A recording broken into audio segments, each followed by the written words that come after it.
Let's do something here.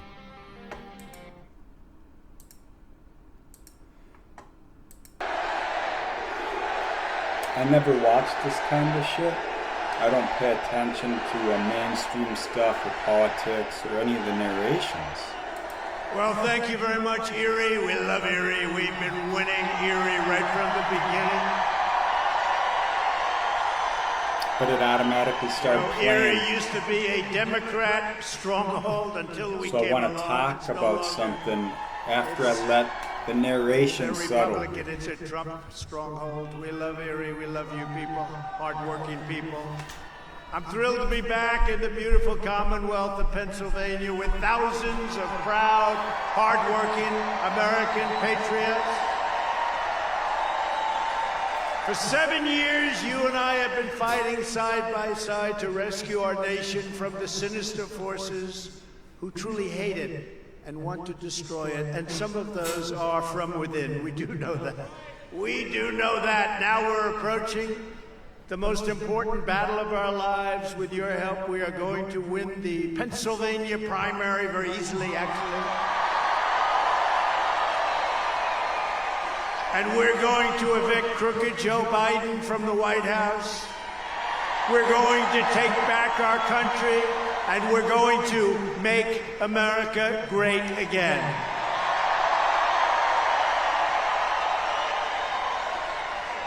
Under Biden, millions of illegal aliens have trespassed across our borders. It's been an invasion. This has been an invasion. Millions and millions of people. The middle class is being decimated by horrific inflation. Pennsylvania energy workers are being brutalized by Biden's destructive Green New Deal. Green New Deal. Green New Deal will All right, I think that's enough. Let's just talk real quick here. Let me pull up something respectable. We got any Popeye cartoons or anything here? Okay, let's just do this. So you hear what he says. If you're too close to the trees, you don't even realize you're in the forest. But if you're not really associated, emotionally invested in the shit show puppeteering of the technocracy,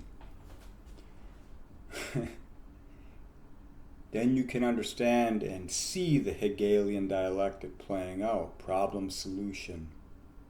Problem, reaction, solution.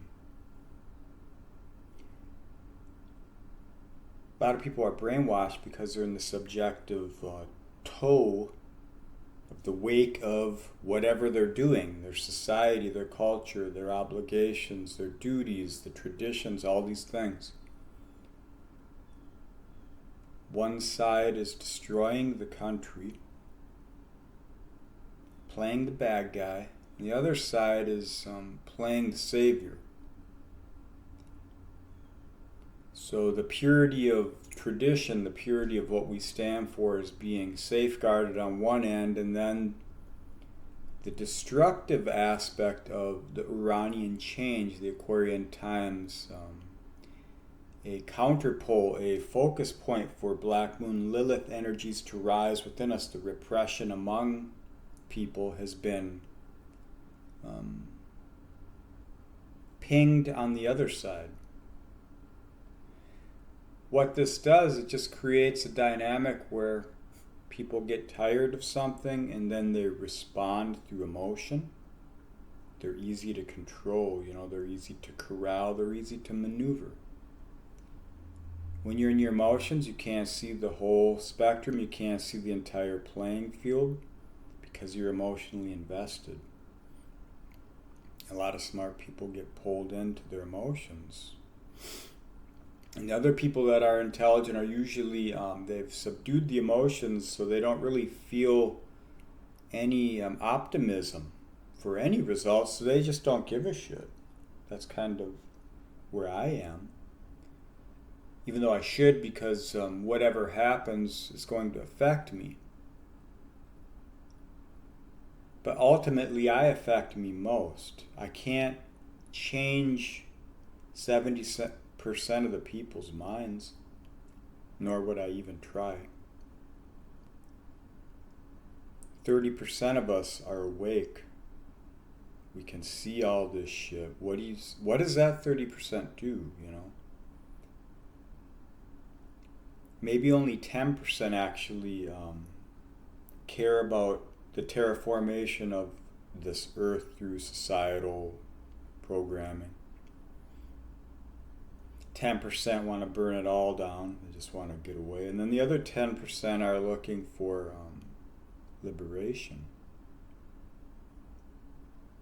But really, in that 30%, there's phases. You know, there's 3 phases that you can go through. You can do all 3 of those things simultaneously. It's like, sure, you know, I want to be more spiritual. I want to be as close to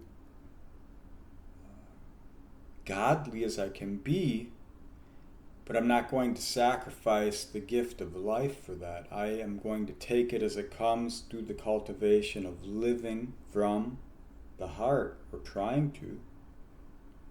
That's how I'm going to express my life. That's how I'm going to live. So the world is in this chaos, and it's orchestrated. I mean, the same things that are happening in the U.S. are happening around the world.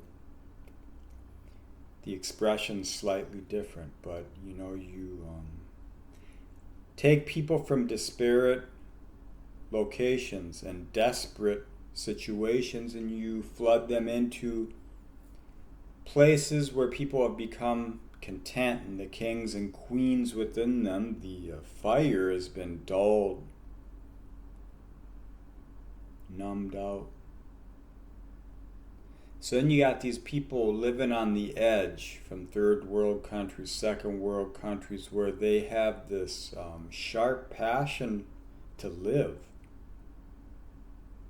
Regardless of the brainwashing of their programming, there's a spirit within them. They want better for themselves and for their future. Now the ways they do it, they go about it, oftentimes are the programming of the ancestors, whatever their cultural conditioning is. So it doesn't really jive when you mix second, third world countries with first world.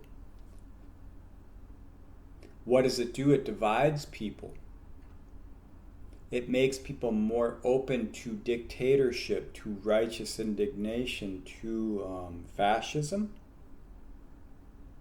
Because that is the counterpole to what we see, or what's rising right now, which is that socialism.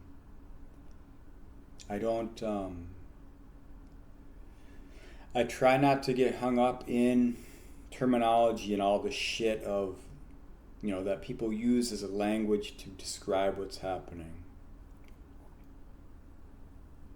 The societal psychology stuff, the sociology, and the terms, they limit you from seeing the big picture, I suppose. I'll just reduce it to this. Blood feuds, you know, they go back long before human memory. You got the Hatfields and the McCoys. You have the 13 tribes of Judah. You got these families of power. They've consolidated their power. And how do you do that? You just network. I mean, you take care of your family, and then eventually your family becomes strong. So we got these blood feuds. No one knows what the fuck's going on. It's all proxied through governments, oligarchies. It's been corporatized and used as a mechanism to further divide us into these encampments. And so we're like these pawns, these people that they used to bring to the war, you know. They used to just run these wars to depopulate their own kingdoms so that they could manage them easier. It's simple. I mean, if you've ever worked for a small, medium-sized, or large company, this is the same thing they do. They swell up, business drops, they have to cut people. They know they're going to be cutting people in 5 years. They don't stop hiring, they hire more. They want to try and build up as much as they can. They want to collect all the energy they can before they go into the fasting period. All the wars are always funded by the same people. You know, what's the end game? It's resource management. Humans are the biggest resource. You dumb down people, you kill off the healthy people through war, through ideology. Nowadays, the war is in spirit. It's the war against humanity, essentially. It's transhumanism. It's the Aramaic phase we're in. And I know of the Luciferian, the Christ, and the Ahriman. There's probably more. Who knows? And I mean, it's just because we can name them doesn't mean that that's what they are. It's just a loose interpretation so we can communicate ideas. So this is Mary Shelley's Frankenstein we're in now. Dark side Aquarius stuff. So the light is through the Leo energy. The spirit has to rise. Purity of your expression has to be brought out. It's the only hope humanity has, is to be authentic. If people stop listening to these idiots in power, these puppets, what do you think would happen? There'd have to be an open war on humanity. If there's an open war, then predictive programming doesn't work because we are in response. Some people are going to react out of their conditioning, but a lot of people are connected with the most pure things in life, those most fundamental aspects of life which we need in order to survive as a species, to thrive. Those people respond. Those are the ones people look to when they're broken up. I mean, those are the people with gravity. Consciousness, awareness is highly transmissible. You know, I was an IT guy, I rose through the ranks, and I didn't have connections, I didn't have friends, I didn't kiss ass, I didn't do all this stuff. The only reason I did rise through the ranks was because I am of balance. I calm situations, I bring order to chaos. I could work with idiots, with adult children. I could allow their petty egos and their pride and all this stuff to function without fighting it, without taking it in. It took me a long time to develop that. My life has been 7 of Pentacles. It's a cultivation. Times when you're beaten down, you feel drained, you feel like there's no hope, but you realize that where you started and where you are is a pretty good gauge of your life and your process. So when you are calm, when you are in relation to the self, when you've got a sense of self in relation to the world, then you bring your peace to it. If everyone brings their peace to it, puppets can't really run the show. Now, I don't know if that's enough. I have a sense that there's always something to bring balance to this existence.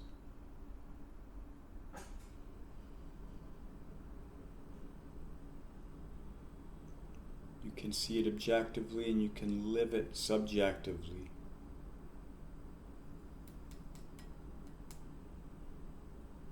So before you get caught up in the shitstorm of the programming, or by those people close to you who are conditioned by the programming, remember your peace. Remember that your work on yourself, your investment in the cultivation of the self, it helps other people. Helps those people around you who are looking for guidance, looking for gravity in this chaotic world. If you've noticed, all the heroes turn on us. It's gaslighting, you know. Safe and effective becomes, well, we didn't know. We can't really research what we don't know, so Orr's Law. You know, these heroes, they rise up, they get all this fame, notoriety, and they build icon out of them, and then people follow them, and then the icon turns on the people and starts devouring its young. This is a Saturnian cycle. In people, you see it quicker than you see it within organizations.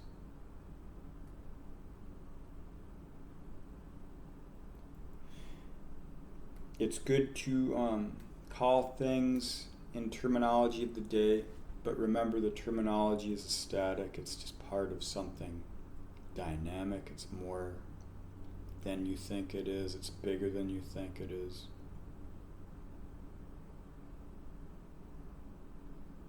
If you got to live in this world, if you got to be in this world, try and be in the world through the most balanced perspective you can. Give yourself at least 50%. Try and take off the delusion of the illusion and cultivate your own delusion to bring to the illusion. The one that is most primal for the heritage of the human spirit. It's all about cultivation, progress, progression. And it's through the cycles that we do this stuff, the seasons, you know. So I'm here for this. You're probably here for this if you're here. If you got a choice, then you should choose the one that's optimal for you. And when you really settle on that, you realize what's optimal for you is optimal for everyone else, because you don't want to kill or take anything from anyone else. Golden rule. It's just very simple.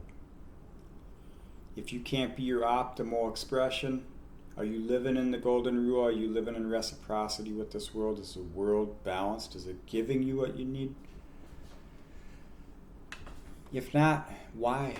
Are your leaders doing it? Are your beliefs doing it? Your convictions?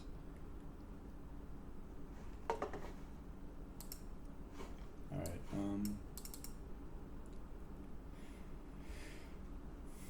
Sun, North Node, Neptune. This is conjunct my Saturn and my MC here.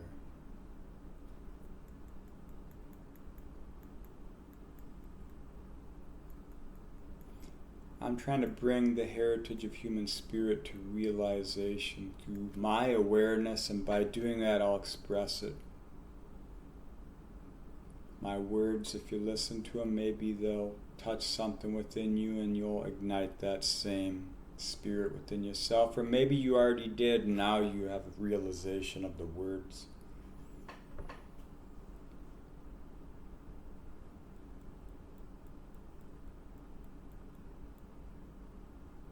Jupiter is the spirit, it's the expansion.